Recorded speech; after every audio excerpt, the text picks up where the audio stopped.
अस्सलाम वालेकुम दोस्तों। वही हुआ ना जिसका डर था। मैं थोड़ी देर पहले मैंने वीडियो एक डाली है, अपलोड की है। तो उसमें मैंने कहा था कि मेरा ख़्याल है, फिर मैंने कहा था पता नहीं मेरा ख़्याल है या किसी और का।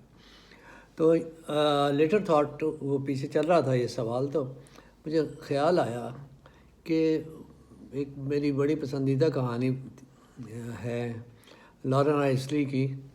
उसमें हिडन टीचर्स के बारे में बताया गया है कि ज़िंदगी में कौन से हिडन टीचर्स हैं जो कि हमें बहुत कुछ सिखाते हैं। गौर की ज़रूरत है बस। तो वही हुआ कि वो ख़्याल मेरा नहीं था, उसी का ऑफ शूट था ये, उसी को थोड़ा सा साइडों से देखकर, डिफरेंट डायमेंशन से देखकर। तो उन्होंने तो एक यानी काफ़ी तजिया भी साथ पेश किया है। बड़ी खूबसूरत बात है वो। बहरहाल ये चलता ही है। लेकिन चलिए इस बात को यहीं पे ख़त्म करके आते हैं दूसरे बात पर। मेरी एक कज़न, बाल बच्चों वाली, यानी समझदार खातून, तो उन्होंने तबसरा किया, ज़बानी लिख के नहीं किया, उधर उसमें मेरी वीडियोस पे। कहती है, टेलीफोन पे बात हुई, कहती है भैन कदे हस भी पिया करो कि कसूना अगर मुँह आंदा थोड़ा तो सारा वीडियो जड़ी है ला देंदे हो, थोड़ा जिहा चेंज करके लाओ। मैं गल समझ आती है ना, जो कुछ कहना चाहना वो मसला तो नहीं होता ज़्यादा। नहीं वो तो ठीक है, पर बंदे कुछ बंदा वेखण का दिल तो करे ना। इस तरह का चेहरा होएगा तो कौन देखेगा, तुहानू कौन सुनेगा।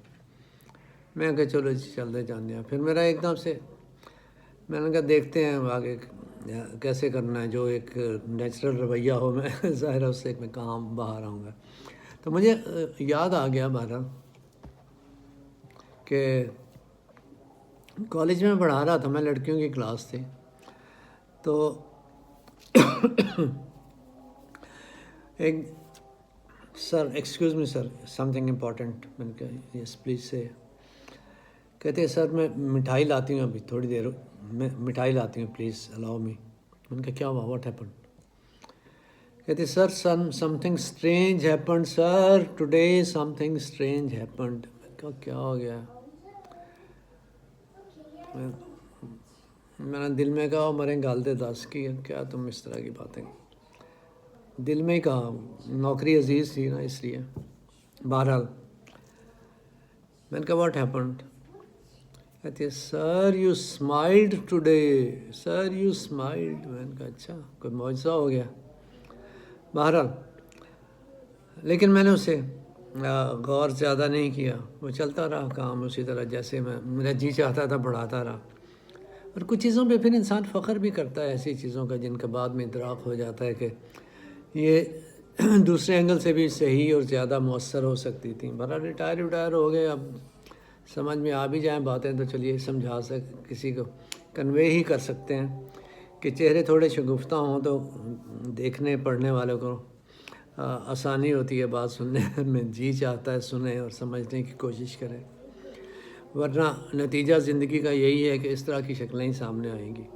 वो अलग बात कि मैं अक्सर ही सोचा करता हूँ, ये लोग जो खुश रहते हैं, खुश होते हैं या खुश रहे चले जाते हैं, जवाज़ क्या है दुनिया में, ज़िंदगी में ऐसा क्या है? बहरहाल ये तो फ़लसफ़ियाना बातें हैं मैं करता हूँ, लेकिन मेरे ऊपर से गुज़र जाती हैं, तह तक नहीं पहुँच सकता हूँ। तो बात मैं ये कर रहा था इस तरह संजीदा रह के बात करने की। तो इस तरह चीज़ें जो है ना, इसमें इंसान इसे वही काम जो करता है वो ज़्यादा मौसर तरीक़े से सर अंजाम दे सकता है और उसे ज़्यादा इफ़ेक्टिव कर सकता है। अभी वो मेरे बैकग्राउंड में अज़ान चल रही है, वो फोकस नहीं कर पा रहा। तो ठीक है, इसे फिर दूसरी वीडियो के लिए करते हैं, लेकिन मैं इसे ज़ाया नहीं करना चाहता, जो बात हो चुकी। Okay, thank you.